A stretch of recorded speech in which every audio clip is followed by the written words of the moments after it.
it's Shay Desiree. Welcome back to my channel.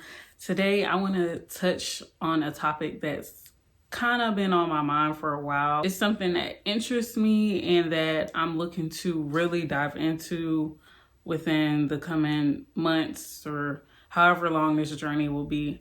But I want to get into and talk about divine femininity. When I think of divine feminine, I think of it in a spiritual sense. My intention is more than just doing behaviors that attract the opposite sex. It's deeper than that for me. For me, it's about my growth, and I feel like getting in touch with my divine femininity is something that will aid in my journey as a woman and just as a human being, because for me personally, I identify with feminine energy. Even though as a people, we all have man or woman or however you identify, we all have a spectrum of masculine and feminine energy.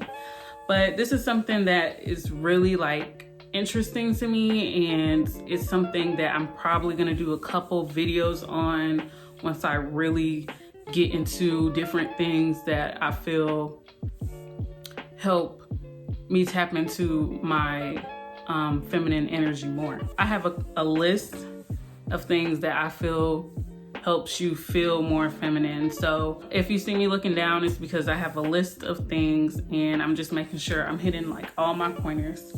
But my first one is find what your favorite body pampering niche is. And when I say this, so if you already know what it is, cool. If you don't, then figure out what it is. When I say this, I mean when it comes to your body, what's your favorite thing to do that makes you feel pretty? For me, as of late, it's makeup.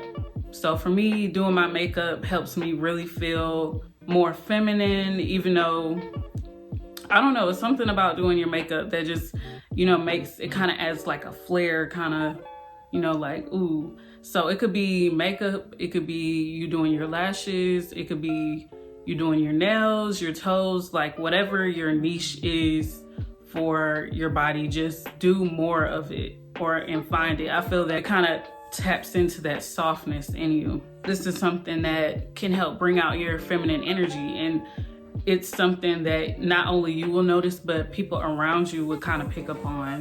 They'll pick up on the shift. People notice when they see that you're feeling yourself. If you feel cute, people can see that. It's an attractive thing to know that somebody feels that they're attractive. It's something about that confidence. So for me, when I have the time, or if I'm going out with my girlfriends, I'll try to set the time aside beforehand to okay, how do I want to present myself? How do I want to feel? If I'm just trying to bring out more confidence and trying to feel more sexy in my skin, I might do my makeup. My second thing, this is a big point, vaginal health. So when I feel that, your vaginal health, it has to do with your womb. So it's a very intimate part of being a woman is your womb, your womb, WOMB. So you just want to make sure that you're listening down there. You're making sure that, you're staying clean, listening to it with different things. It could be your diet. Are you wearing the right things? You want to make sure that you're drinking the right liquids, you're drinking and eating the right things. This is a work in progress for me. I feel I more so drink the right things than eat the right things. It's something that I'm working on because I'm not perfect. But drinking more water, I drink water pretty much every day. I could drink more water, but it's something that I try to take note of, have I drunk any water today?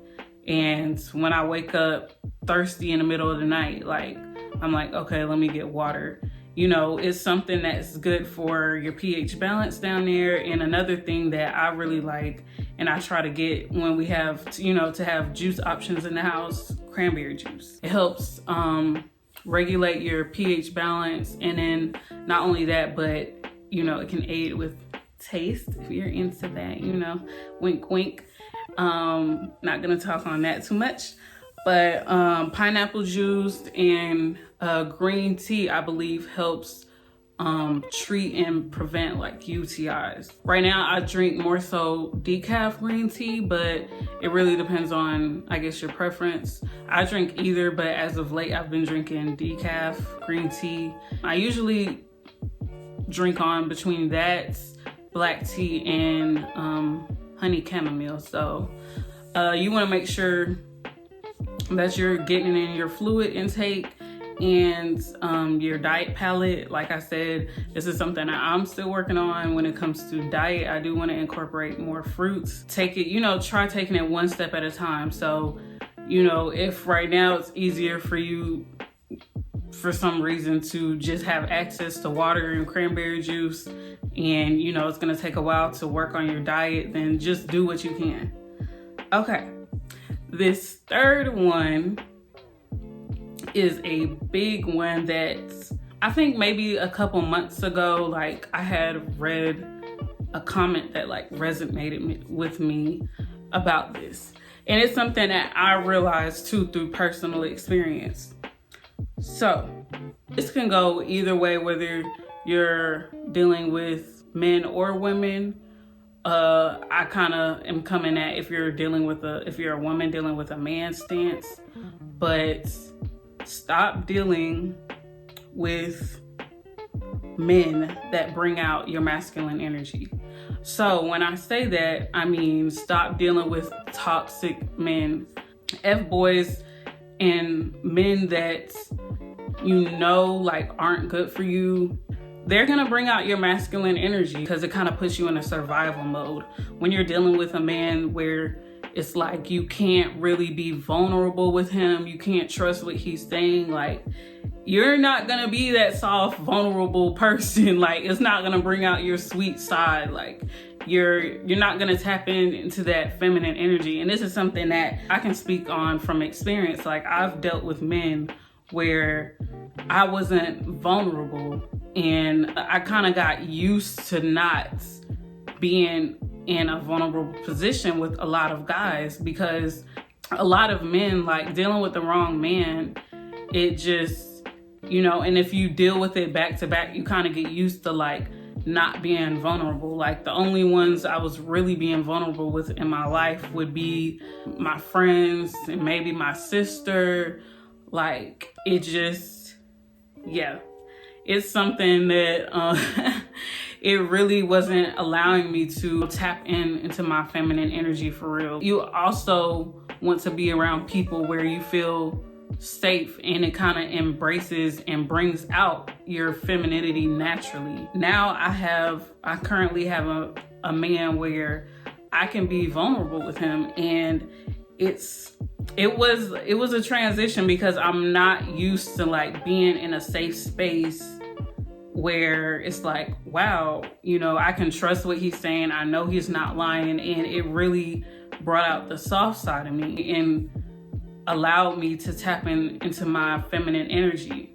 The man that treats you right will naturally bring out your feminine energy. Like, it's not going to be, it may be a challenge at first, because you may have your slip ups where you kind of like, dive back into how you used to be from going into that survival mode. Like, say y'all get into an argument, like, slip ups can happen, but for the most part, a reassuring partner will help bring that out of you. And so if you're out here dealing with F-boys and F-men and you're trying to become more feminine, like I said, I'm doing this for more so on a spiritual level, because I feel like that's part of my journey as I'm growing. Because tapping into your divine feminine anyway is going to attract better people, like whether it be friends or potential romantic partners. That's naturally going to happen. It's really about kind of like a self-healing. So that's why I say I look at it from a spiritual sense. Like, I feel that tapping into and learning more about my own divine feminine and just getting in touch with that more is more so for me healing as a person and me growing into who I want to be. I can't wait to just talk about this more in future videos as I get deeper into my journey and just different things that I feel bring me closer and bring out more of my divine feminine. So that concludes the end of this video. Make sure that you like, comment, and subscribe if you haven't already. Tell me, did anything I say resonate with you? What are your thoughts? What are maybe some practices that you do to tap into your divine feminine energy? And I'll catch y'all in the next video. Bye.